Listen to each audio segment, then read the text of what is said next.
தந்தை மகன் தூயாவியானவரின் பெயராலே.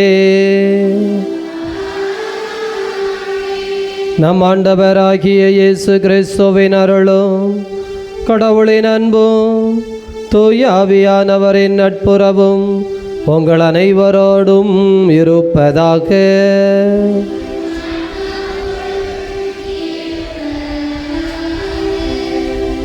இயேசுவில் நல்லவர்களே, ஆண்டவருடைய அன்பு நிறைந்த குழந்தைகளே, தவக்காலத்தின் புனித வாரத்தை நோக்கி நாம் பயணித்து கொண்டிருக்கிறோம். தவக்காலம் கடவுளுடைய பேரன்பை சுவைக்கின்ற காலம், அவரது கருணையையும் இரக்கத்தையும் பெற்றுக்கொள்வதற்கான காலம். ஆண்டவர் நம்மை தேடி வந்தது நம்மை மீட்பதற்கென்று சொன்னால் இந்த தவக்காலத்திலே இந்த சிலுவை வழியாக நம்மை மீட்டார். நாமும் சிலுவை பாதையை தியானித்து இந்த பலியை ஒப்பு கொடுக்கிறோம். அவரது கருணையும் இரக்கமும் நம்மை நிரப்பி இருக்கிறது. நாம் அவர் மீது கொண்ட அன்பினால் எழுந்து நிற்க, இதோ நம்முடைய பாடுகளை சுமந்து தீர்த்து நமக்கான மீட்பை தந்த கடவுளின் திருக்கரத்தை பிடித்து கொள்ள நம்பிக்கையோடு ஜெபிப்போம். கிறிஸ்டோஃபர், மெஜிர்லா, ஹேட்லி, ஹேடன் குடும்பத்திற்கு இறைவன் செய்த நன்மைகளுக்கு நன்றி பலியாகவும், ஹேட்லி 10வது வகுப்பு அறிவியல் தேர்விலே அதிக மதிப்பெண்களுடன் வெற்றி பெற வேண்டும் என்று ஒப்பு கொடுத்து ஜெபிக்கிறார்கள். சிறிய புஷ்பம் ஆண்மை இளைப்பாற்றிக்காக ஒப்பு கொடுத்து ஜெபிக்கிறார்கள். குடும்பத்திலே கிறிஸ்துவில் மரித்த பாக்கிய தாய், ஞானத்தாய் இவர்களது ஆண்மை இளைப்பாற்றிக்காகவும் யாரும் நினையாத ஆன்மாக்களுக்காகவும் ஒப்பு கொடுத்து ஜெபிக்கிறார்கள். சுரண்டை சவேரியா பிச்சை, ஜோஸ்பின் மேரி ஆண்மை இளைப்பாற்றிக்காக யாரும் நினையாத ஆன்மாக்களுக்காக ஜெபிக்கிறார்கள்.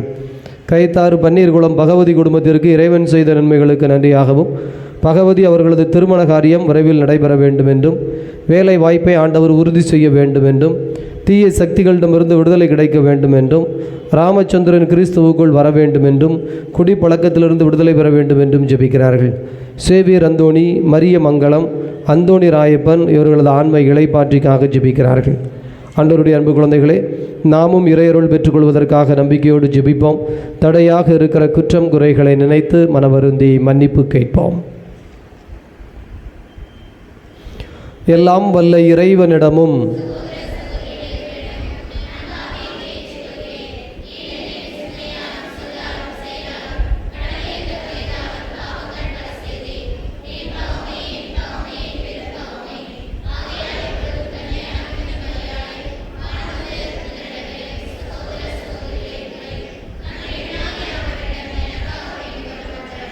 வல்ல கடவுள் நம் மீது இரக்கம் கொண்டு நம் பாவங்களிலிருந்து விடுவித்து நம்மை நிலை வாழ்வுக்கு அழைத்துச் செல்வாராக.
மன்றாடுவோமாக. இதய அமைதியே இறைவா, உமது விருப்பத்திற்கு ஏற்ப பணிபுரிவதில் விடாமுயற்சியை எங்களுக்கு தந்தருளவும் வேண்டுகின்றோம். இக்காலத்தில் நாங்கள் தொடர்ந்து பயணித்து உமது தெய்வீக கொடையால் நிரப்பப்படுவோமாக. ஆண்டவராகிய கிறிஸ்து வழியாக உமை மன்றாடுகின்றோம்.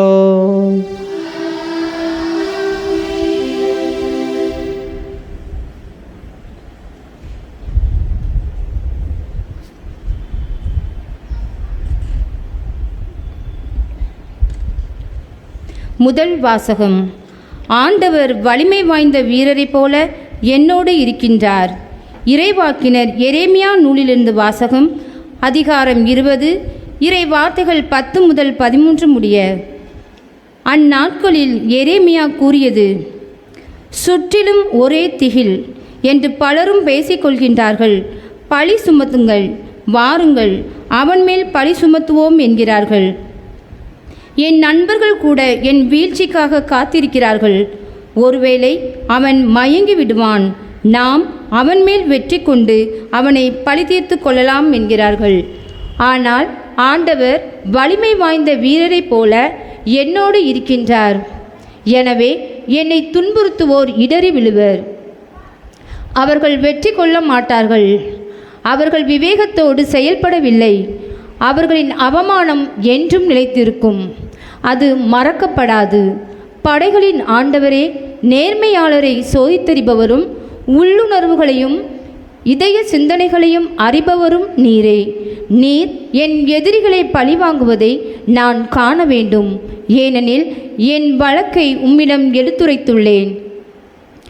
ஆண்டவருக்கு புகழ் பாடுங்கள், அவரை புகழ் தேத்துங்கள், ஏனெனில் அவர் வறியோரின் உயிரை தீயோரின் பிடியினின்று விடுவித்தார்.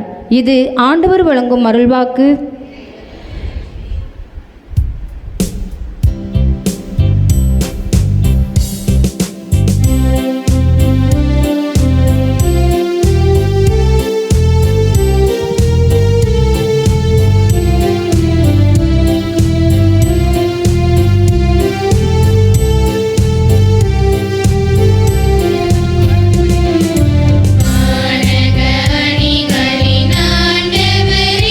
நீ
ஆண்டவர் உங்களோடு இருப்பாராக.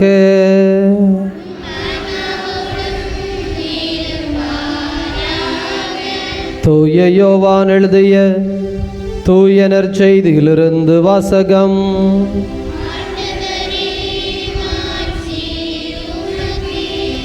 தூய யோவான் எழுதிய தூய நற்செய்தி 10வது அதிகாரம். ஆண்டவருடைய வார்த்தைகள் 31 முதல் 42 முடிய.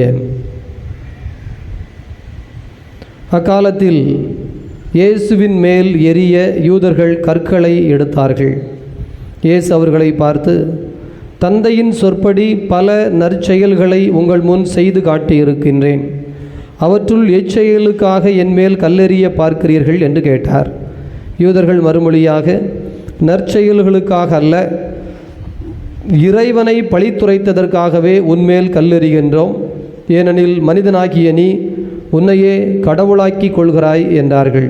இயேசு அவர்களை பார்த்து, நீங்கள் தெய்வங்கள் என நான் கூறினேன் என்று உங்கள் மறைநூலில் எழுதியுள்ளதல்லவா? கடவுளுடைய வார்த்தையை பெற்றுக்கொண்டவர்களே தெய்வங்கள் என்று சொல்லப்படுகிறார்கள். மறைநூல் வாக்கு என்று மழியாது. அப்படியானால் தந்தையால் அர்ப்பணிக்கப்பட்டு அவரால் உலகுக்கு அனுப்பப்பட்ட நான் என்னை இறைமகன் என்று சொல்லி கொண்டதற்காக இறைவனை பழித்துரைக்கிறாய் என நீங்கள் எப்படி சொல்லலாம்? நான் என் தந்தைக்குரிய செயல்களை செய்யவில்லை என்றால் நீங்கள் என்னை நம்ப வேண்டாம். ஆனால் நான் அவற்றை செய்தால் என்னை நம்பாவிடினும் என் செயல்களையாவது நம்புங்கள். அதன் மூலம் தந்தை என்னுள்ளும் நான் அவருள்ளும் இருப்பதை அறிந்து உணர்வீர்கள் என்றார். இதை கேட்டு அவர்கள் அவரை மீண்டும் பிடிக்க முயன்றார்கள். ஆனால் அவர்கள் கையில் அகப்படாமல் அவர் அங்கிருந்து சென்றார். யோர்தானுக்கு அப்பால் யோவான் முதலில் திருமுழுக்கு கொடுத்து வந்த இடத்திற்கு இயேசு மீண்டும் சென்று அங்கு தங்கினார். பலர் அவரிடம் வந்தனர். அவர்கள், யோவான் அருமடையாளம் எதையும் செய்யவில்லை, ஆனால் அவர் இவரை பற்றி சொன்னதெல்லாம் உண்மையாயிற்று என பேசி கொண்டனர். அங்கே பலர் அவரிடம் நம்பிக்கை கொண்டனர். ஆண்டவரின் அருள்வாக்கு.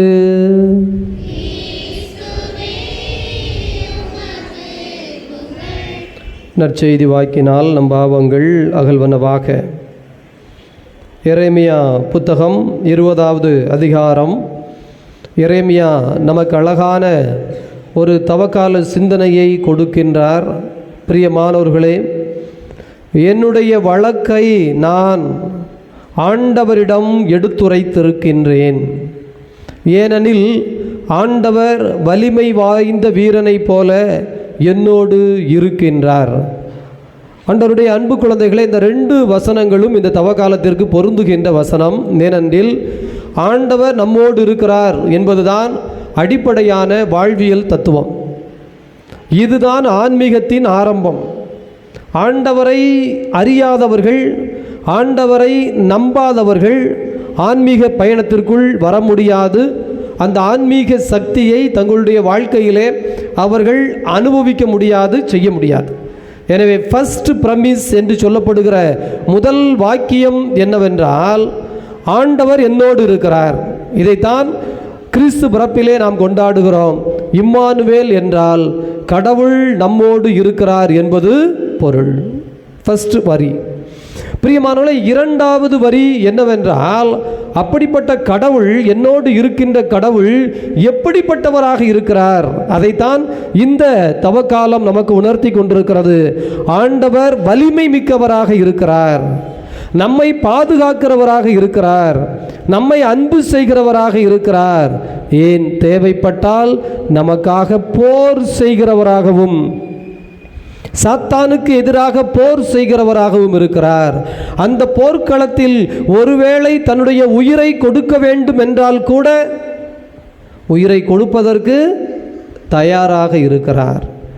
எப்படிப்பட்ட தயார்?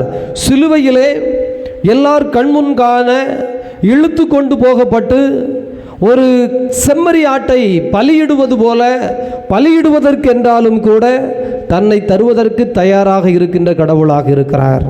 பிரியமானவர்களே, எனவேதான் என்னுடைய வழக்கை நான் ஆண்டவரிடம் எடுத்து சொல்கின்றேன். பிரியமானவர்களை, தயவு செய்து இதை மனப்பாடமாக வச்சுக்கோங்க. எரேமியா கற்றுக் கொடுக்கிற தவக்கால செய்தி என்னவென்றால், ஆண்டவரிடம் உங்கள் வழக்கை எடுத்துரையுங்கள். மனதுக்குள் ஒரு வலி ஒரு வேதனை வருகிறதா, ஆண்டவரிடம் வந்து சொல்லி பழகுங்கள். அவர் உங்களுக்கு ஆறுதல் தருவார், அவர் உங்களுக்கு அமைதி தருவார், அவர் உங்களுக்கு எது தேவையோ அதை தருவார். பிரியமானவர்களே, ஒரு முறை ஒரு இடத்தில் நடந்த காரியம். ஒரு ஃபாதர் அந்த பங்கில் இந்த சின்ன பசங்களுக்கெல்லாம் ஒரு மாதிரி இந்த ஒரு போதை வைக்கிற ஒன்றை ஒரு கடையிலே விற்று கொண்டிருந்திருக்கிறார்கள். பள்ளிக்கூடத்து பக்கத்தில் இருந்த ஒரு கடை, விவரம் தெரியாமல். அப்போது இந்த ஃபாதர் ஊரில் ஒரு 2 பெரியவங்களை கூப்பிட்டு, இந்த மாதிரி இந்த கடையில் வயலில் வைக்கிறது ஒரு மாதிரி கொடுக்குறான், அது சின்ன பசங்கள்லாம் போய் வாங்குறாங்க போல், கொஞ்சம் கவனமாக பார்த்து வைங்க அப்படின்னு. அவங்களும் சரி ஃபாதர், சரி ஃபாதர் அப்படின்னு. ஆனால் தொடர்ந்து இந்த பிரச்சனை இருந்துக்கிட்டே இருக்குது. பிறகு அந்த ஃபாதர் ஒரு நாள் இன்னொருத்தரை கூப்பிட்டு, இந்த மாதிரி சொன்னேன் இவங்கள்ட்டலாம், ஆனாலும் ஒன்றும் இல்லை மாதிரி தெரியலையே, சில சமயம் பள்ளிக்கூடத்தில் பையங்க பாக்கெட்டில் அந்த இது இருக்குதே அப்படின்னு. உடனே அவங்க சொல்லியிருக்காங்க, ஃபாதர் அவங்க தான் இந்த கடைக்காரனுக்கே ஊக்கப்படுத்துகிறவங்க, அவன் இன்னாருக்கு சொந்தக்காரன், நீங்கள் அவன்கிட்ட போய் சொன்னீங்கன்னா அவன் எப்படி ஃபாதர் அதை தடுத்து நிறுத்துவான். பிரியமானவர்களே, வழக்கை எங்கே கொண்டு போகிறோம் பாருங்கள். அந்த வழக்கை நாம் கொண்டு போன இடம் நீதி உள்ள இடமா, உண்மை உள்ள இடமா? அந்த வழக்கை நாம் கொண்டு போய் சேர்த்த இடத்திலிருந்து நமக்கு தேவையானது கிடைக்குமா?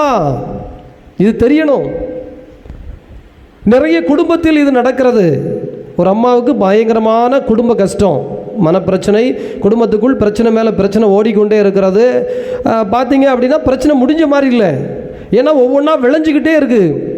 கடைசியில் தான் அந்த அம்மா கண்டுபிடிக்கிறாங்க, இவங்க வீட்டில் நடக்கிற இந்த பிரச்சனைகளை எல்லாம், மன உளைச்சலை எல்லாம், அந்த சிக்கல்களை எல்லாம் இவர்கள் ஒருவரோடு பகிர்ந்து கொள்ளுகிறார்கள்.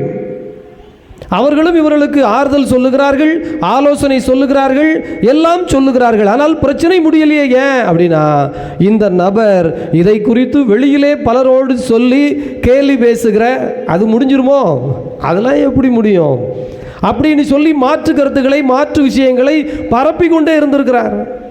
என்றைக்கு இந்த அம்மா அவரிடம் போய், அந்த பர்டிகுலர் நபரிடம் போய் தன்னுடைய வழக்கை, தன்னுடைய வாழ்க்கையை, தன்னுடைய வலியை, தன்னுடைய அவமானத்தை, தன்னுடைய சிக்கலை, தன்னுடைய பிரச்சனையை சொல்லுவதை நிறுத்தினார்களோ, அன்றைக்கு தான் அங்கே விடுதலை கிடைத்தது. எனவே வழக்கை கொண்டு போகுதல் என்பது சாதாரண காரியம் அல்ல. நாம் அதை அறிந்து கொள்ள வேண்டும், தெரிந்து கொள்ள வேண்டும். யாரிடம் கொண்டு போக வேண்டும் என்றால், யார் நம்மோடு இருப்பார்களோ, இம்மானுவேலாய் இருப்பார்களோ, யார் நமக்கு ஆதரவாய் இருப்பார்களோ, யார் நமக்கு அன்பு மொழியும் அறிவுரையும் ஆறுதல் மொழிகளும் சொல்லுகிறவர்களாய் இருப்பார்களோ, அது முக்கியம். எனவே அது கடவுள் என்பதை எரேமியா கண்டுகொண்டார். ஏனெனில் எரேமியாவை சுற்றி ஒரே திகில். என்ன திகில்? அவரை அழித்து விட வேண்டும், இதோ மயங்கிவிட்டால் அவரை முடித்து விட வேண்டும். ஆண்டவருடைய அன்பு குழந்தைகளே, இப்போது எரேமியா என்ன கண்டுபிடித்தார் என்றால், வழக்கை கொண்டு போவதற்கு காரணம் என்னவென்றால், ஆண்டவர் வலிமை மிகுந்த போர் வீரனை போல் என்னோடு இருக்கிறார். இரண்டாவது முக்கியமான செய்தி என்ன? ஆண்டவர் வலிமை மிகுந்த போர் வீரன். இதைத்தான் தாவீது சொல்லுவார். கோலியாத்து கையிலே பெரிய ஈட்டியோடும் பெரிய இந்த வேலோடும் சண்டைக்கு வருவான். அப்போது தாவீது கூழாங்கற்களை கொண்டு போவார். அப்போது அந்த கோலியாத்து கேட்கிறான், நீ என்ன நம்பிக்கையில் வருகிறாய்? என்னுடைய உயரத்தை பார், என் கையில் இருக்கிற ஆயுதங்களை பார், நீயோ பொடியன், என்னமோ விளையாட்டு புள்ள மாதிரி கல்லை தூக்கிட்டு வரிய, என்ன நம்பிக்கையில் வருகிறாய்? தாவீது சொல்வார், இது கடவுளின் போர், இது என்னுடைய சக்தியாலோ என்னுடைய ஆற்றலாலோ நடப்பதல்ல, என்னுடைய அறிவினாலோ நடப்பதல்ல. கடவுள் போர் வீரர். நீங்க பழைய ஏற்பாடு முழுவதும் வாசிங்க. படைகளின் ஆண்டவரே, உமது உறைவிடம் எத்துணை அழகாய் உள்ளது. என்ன கடவுளே? படைகளின் கடவுளே. பிரியமானவர்களே, எனவே போர் வீரர், படைகளின் கடவுள், இதோ போர் செய்கின்ற கடவுள், தன் மக்களுக்காக தானே முன்னின்று போரிடுகின்ற கடவுள் என்பதெல்லாம் உண்மை. ஏனெனில் இந்த யோசுவா இஸ்ராயேல் மக்களுக்காக இந்த கானான் நாட்டை உளவு பார்க்க போகிற பொழுது அங்கே என்ன பேசிக் கொள்ளுகிறார்கள் என்று அந்த ஒற்றர்கள் வந்து சொல்லுகிற பொழுது அழகாய் சொல்லுவார்கள். எல்லோரும் பேசிக் கொண்டிருக்கிறார்கள், அவர்களின் கடவுள் அவர்களுக்காக போர் புரிகின்றார். வந்திருக்கிற இஸ்ராயேல் மக்கள் தாங்களாக போர் செய்யவில்லை. எரிக்கோ பட்டணம் யார் வெற்றி பெற்று கொடுத்தது? இவர்களோ பாடல் பாடிக்கொண்டும் துதி பாடிக்கொண்டும் இந்த எரிகோ நகரத்து கோட்டையை சுற்றி வந்தார்கள். ஏனெனில் எரிகோ நகரத்து கோட்டை அழிக்கவே முடியாத ஒரு கோட்டை என்பது எல்லோருக்கும் தெரியும். ஆண்டவருடைய அன்பு குழந்தைகளே, வலிமை மிகுந்த போர் வீரனாக ஆண்டவர் இருந்த காரணத்தினால் இவர்கள் ஆண்டவரை துதித்து பாடினார்கள். ஆண்டவர் அந்த கோட்டையை உடைத்து அவர்களுக்கு வெற்றி கொடுத்தார். எனவே எல்லா கனநேயர்களும் ஏனைய மக்களும் பேசிக்கொண்டது, இஸ்ராயேல் மக்களின் கடவுள் அவர்களுக்காக போர் செய்கின்றார். பழைய ஏற்பாடு முழுவதும் பல இடத்தில் நீங்கள் பார்க்கலாம். ஆகவேதான் அவர் சொல்லுகிறார், வலிமை மிகுந்த போர் வீரனை போல ஆண்டவர் என்னோடு இருக்கிறார். நம்மோடு இருக்கின்ற கடவுள், நமக்காக வாதாடுகின்ற கடவுள், நமக்காக போர் செய்கின்ற கடவுள், நமக்காக தேவைப்பட்டால் தன்னுடைய உயிரையும் கொடுக்கின்ற கடவுள். எனவே தான் இன்னைக்கு நற்செய்தியில் பாருங்க, எல்லாரும் கற்களை வைத்துக் கொண்டு நிற்கிறார்கள். ஆனால் இயேசு துணிந்து நிற்கிறார். என்ன துணிவு? தந்தை என்னோடு இருக்கிறார். நான் அல்ல செய்வது, தந்தை என்னை ஊக்கப்படுத்துவதால் செய்கின்றேன். இந்த ஆழமான சிந்தனையை பெற்றவர்களாக நாம் அப்படியே இந்த குருத்து ஞாயிறை நோக்கி நாளை மறுநாள் நகர்கின்றோம். பிரியமானவர்களே, கடைசி வாரம் முழுவதும் இந்த எண்ணம் நம்முடைய மனதில் பதிந்து விட வேண்டும். ஆண்டவர் வலிமை மிகுந்த போர் வீரனை போல இருக்கிறார். ஆகவே என் வாழ்க்கையிலே ஒரு கடன் பிரச்சனையாக இருந்தாலும் சரி, அல்லது குடும்பத்திலே ஒரு சண்டை உறவு சிக்கலாக இருந்தாலும் சரி, அல்லது நமக்கு ஏதோ வேலை பார்க்கின்ற இடமோ அல்லது நாம் செல்கின்ற இடமோ எங்கே நமக்கு இடையூறு இக்கட்டு என்றாலும் ஆண்டவர் வலிமை மிகுந்த போர் வீரனை போல் என்னோடு இருக்கிறார். ஆகவே என் வழக்கை நான் அவரிடம் கொண்டு போகிறேன், அவரே எனக்கு நீதி வழங்குவார் என்கின்ற இந்த எரேமியாவின் வாக்கு நம்முடைய மனதில் ஆழமாய் பதிவதாக. ஆமீன்.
சகோதர சகோதரிகளே, உங்களுடையதும் என்னுடையதுமாக ஒப்பு கொடுக்கப்படுகின்ற இப்பலி எல்லாம் வல்ல தந்தையாக இறைவனுக்கு ஏற்புடையதாகும்படி மன்றாடுங்கள்.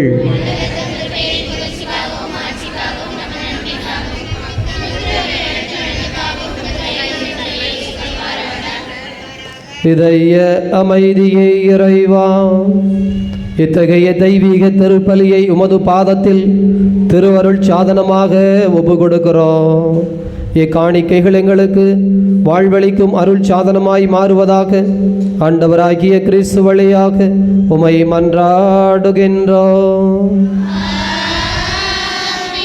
ஆண்டவர் உங்களோடு இருப்பாராக.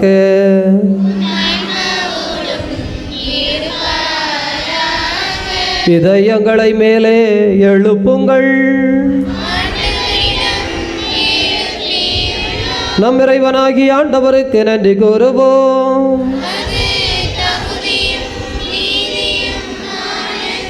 ஆண்டவரே, தூயவரான தந்தையே, என்று வாழும் இறைவா, நாங்கள் உமக்கு நன்றி செலுத்துவது எங்கள் கடமையும் மீட்பிற்குரிய செயலுமாகும். ஏனெனில் கிறிஸ்து பெருமான் எங்களுக்காக விண்ணகத்தின் கதவை திறந்தார், மனிதனாக மண்ணில் பிறந்தார், பாவம் தவிர மற்ற அனைத்திலும் எங்களைப் போல வாழ்க்கை நடத்த திருவுளமானார்.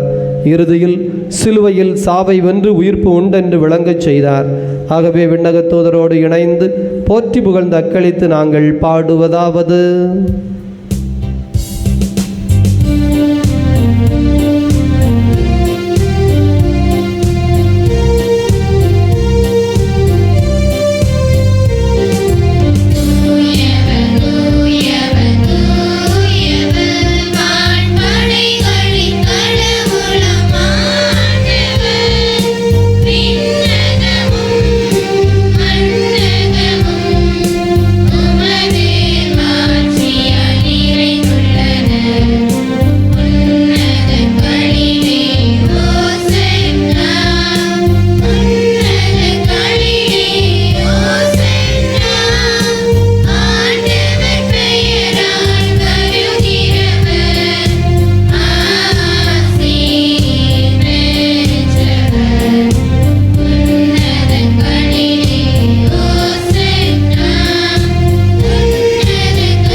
இதய அமைதியே இறைவா, நீர்மையாகவே தூயவர், தூய்மை அனைத்திற்கும் ஊற்று. ஆகவே உம்முடைய தூய ஆவியை பொழிந்து காணிக்கைகளை தூய்மைப்படுத்த உம்மை வேண்டுகிறோம்.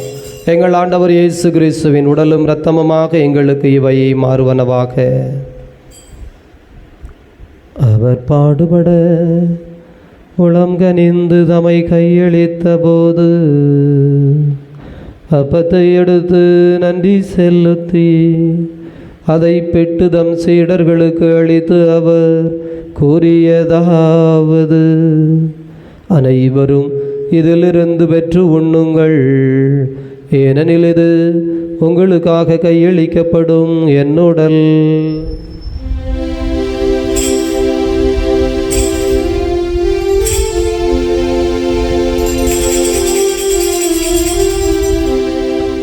அவனமே இரவு விருந்தை அருந்தியபின் கிண்ணத்தை எடுத்து மீண்டும் உமக்கு நன்றி கூறி தம் சீடர்களுக்கு அளித்து அவர் கூறியதாவது: அனைவரும் இதிலிருந்து பெற்று பருகுங்கள், ஏனெனில் இது புதிய நிலையான உடன்படிக்கைக்குரிய என் இரத்தத்தின் கிண்ணம். இது பாவ மன்னிப்புக்கென்று உங்களுக்காகவும் பலருக்காகவும் சிந்தப்படும். இதை என் நினைவாக செய்யுங்கள்.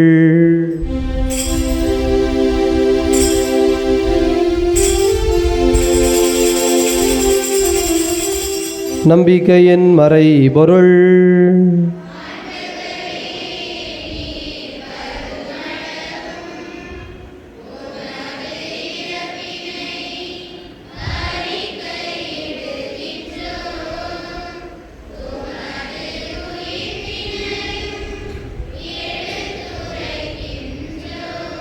ஆகவே ஆண்டவரே, நாங்கள் கிறிஸ்துவின் இறப்பினையும் உயிர்ப்பினையும் நினைவு கூர்ந்து வாழ்வதரும் அப்பத்தினையும் மீட்பளிக்கும் கிண்ணத்தினையும் ஒப்பு கொடுக்கின்றோம். உம் திருமுன் நின்று ஊழியம் புரிய தகுந்தவர்களை எங்களை ஏற்றுக்கொண்டீர். எனவே உமக்கு நன்றி செலுத்துகிறோம். மேலும் கிறிஸ்துவின் உடலிலும் இரத்தத்திலும் பங்கு கொள்ளும் எங்களை தூய ஆவியானவர் ஒன்று சேர்க்க வேண்டுமென உம்மை தாழ்மையுடன் மன்றாடுகிறோம். ஆண்டவரே, உலகம் முழுவதும் பரவி இருக்கும் அது அவையை நினைவு கூர்ந்தருளும். சிறப்பாக எங்கள் திருத்தந்தை பிரான்சிஸ், எங்கள் ஆயர் அந்தோணிசாமி, மத அன்பின் குழந்தைகள் அனைவரையும் தெய்வீக அன்பினால் நிறைவு பெறச் செய்தருளும். உயிர்த்தெழுவோம் என்கின்ற எதிர்நோக்குடன் கிறிஸ்துவில் மரித்த ஆன்மாக்கள் Suriya Pushpam, Gnanathai, Saveriya Bijay, Josephine Mary, Xavier Anthony, Mariyamangalam, Anthony Rayappan இவர்களது ஆன்மாவையும் ஏனைய ஆன்மாக்களையும் ஒளி நிறைந்தவும் திருமுன் ஏற்றுக்கொள்ளும் எங்கள் அனைவர் மீதும் இரக்கமாயிரும். கடவுளின் கன்னித்தாயான மாட்சிமிக்க மரியாள், புனித அப்போஸ்தலர், இவ்வுலகில் உமக்கு உகந்தவராய் இருந்த புனிதர் அனைவருடனும் நாங்கள் இலைவாழ்வில் பங்கு கொள்ளும் தகுதி பெற்று உம் திருமகன் இயேசு கிறிஸ்து வழியாக உம்மை புகழ்ந்தேத்து வரமருள உம்மை மன்றாடுகிறோம். இவர் வழியாக இவரோடு இவரில் எல்லாம் வல்ல இறைவனாகிய தந்தையே, தூயாவியானவரின் ஒன்றிப்பில் எல்லா புகழும் ஆட்சியும் என்றென்றும் உமக்கு உரியதே.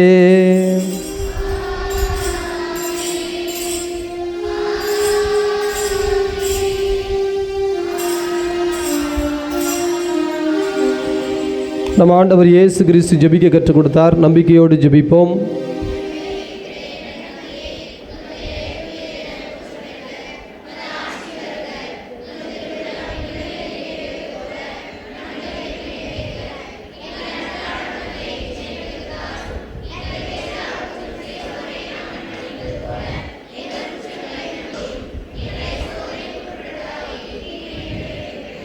ஆண்டவரே, தீமையிலிருந்து விடுவித்து அமைதியை தந்தருளும். பாவத்திலிருந்து விடுதலை பெற்று நலமுடன் வாழச் செய்தருளும். நாங்கள் எதிர்நோக்கி இருக்கிற பேரின்பத்திற்காகவும் மீட்பராகிய இயேசு கிறிஸ்துவின் வருகைக்காகவும் காத்திருக்கின்றோம். ஆண்டவரே இயேசு கிறிஸ்துவே, அமைதியை உங்களுக்கு விட்டு செல்கிறேன், என் அமைதியை உங்களுக்கு அளிக்கிறேன் என்றும் திருத்தூதர்களுக்கு மொழிந்தீரே. எங்கள் பாவங்களை பாராமல் முது திரு அவையின் நம்பிக்கையை கண்ணோக்கி அதற்கு அமைதியும் ஒற்றுமையும் தந்தருள்வீராக.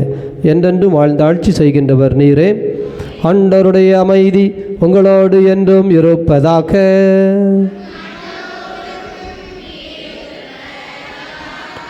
ஒருவருக்கொருவர் ஆண்டவர் தருகின்ற அமைதியை அறிவித்துக் கொள்வோம்.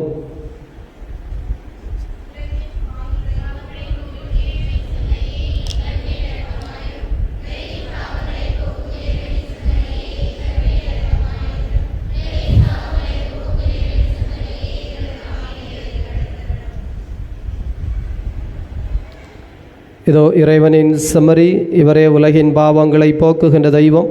இந்த தெய்வத்தினுடைய விருந்துக்கு அழைக்கப்பட்டிருக்கிற நாம் அனைவரும் பேறு பெற்றவர்கள்.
மன்றாடுவோமாக. இதய அமைதியை இறைவாம் இந்த தெய்வீக திருவிருந்தை முன்னிட்டு நாங்கள் உம்மை புகழ்கின்றோம். உமது அன்பு திருமகன் எங்கள் ஆண்டவர் இயேசு கிறிஸ்துவின் பாடுகளில் பங்கேற்பதால் எங்கள் வாழ்வு உறுதியடைவதாக. ஆண்டவராகிய அதே கிறிஸ்து வழியாக உம்மை மன்றாடுகின்றோம்.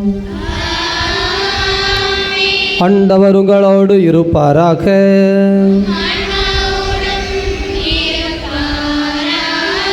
வல்ல கடவுள் தந்தை, மகன், தூயாவியார் உங்கள் அனைவரையும் நிறைவாக ஆசீர்வதிப்பாராக. உயிர்த்த கடவுளின் உண்மை பிள்ளைகளாக சென்று வாழுங்கள். பேரின்பம் தொடரட்டும்.